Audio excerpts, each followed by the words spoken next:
Tidak cukup sampai di situ, masyarakat Batak juga meminta reaksi dari FBI atau Forum Batak Intelektual, yang mana selama ini, ormas ini mengaku intelek dan dibentuk berbasis hukum dan massa. FBI selalu terlihat garang dan kuat di berbagai postingan di sosial media. Atas dasar itulah, masyarakat Batak meminta agar organisasi ini mengambil bagian dalam kasus meninggalnya Brigadir J. Dan sudah 6 hari berlalu sejak kasus ini bergulir, FBI hilang seperti ditelan bumi.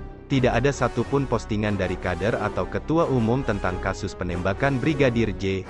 Masyarakat Batak tentu meragukan kebatakan ormas ini. Apakah mereka hanya budak dari Rasman Arif Nasution yang sekarang lagi berseteru dengan Hotman Paris Hutapea, atau masih sibuk dengan ikan mujahir yang mereka sebut hama, atau memang FBI sama sekali belum tahu kasus ini?